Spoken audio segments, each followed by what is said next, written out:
Judy, in a sign of just how glad people here are to see this trial come to an end, especially in the way that it did, there is almost no one here outside the courthouse, and it had become the central focus of the town for the last month or so. People here waited 5 years for an arrest, another 2 for a trial to play out, and they sat through 4 painstaking days of jury deliberations. Now they finally have an answer on who killed Abby Williams and Libby German.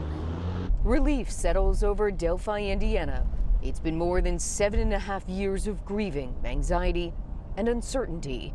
This afternoon, a jury settled the lingering question. It was Richard Allen who murdered Abby Williams and Libby German in February 2017.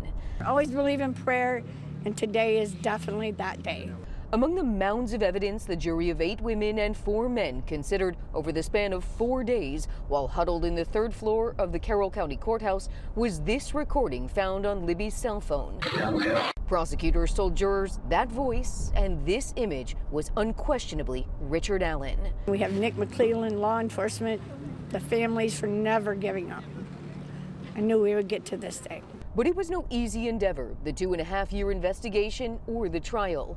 Allen confessed to the double murder more than 60 times, but his defense argued those came as he'd spun into psychosis, locked in solitary confinement. And the defense noted no DNA tied Richard Allen to the crime scene. The absence of DNA here was clearly a hurdle that the prosecution had to clear, and it was clearly front and center in the defense's argument, and for good reason.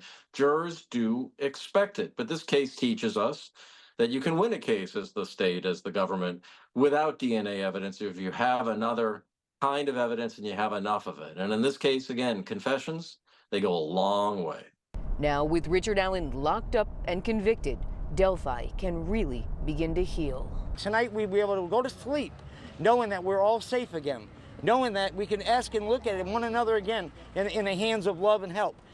The man is now going to be put behind bars for what he has done.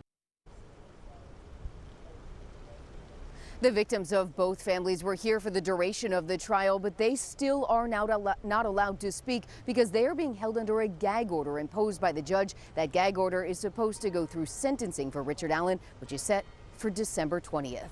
We're live in Delphi, Indiana. Liz Nagy, ABC 7 Eyewitness News. Okay, Liz, thank you. And here is a look at the timeline of this case. It was the day before Valentine's Day in 2017. Abby Williams and Libby German were found dead just off a trail in Delphi, Indiana. Years went by with investigators making little headway in finding their killer. Then in October of 2022, Richard Allen was arrested on tips that linked his car and himself to the trail. After a protracted legal fight, the trial began on October 18th. The jury picked in Fort Wayne due to extensive media coverage of the case. After weeks of testimony and 4 days of deliberations, the jury now finding Richard Allen guilty on all charges. Sentencing is set again for December 20th. And a reminder, you can see all of our coverage of this case and this trial on our free news app and on our website. Watch breaking news on YouTube. Subscribe to ABC 7 Chicago Eyewitness News.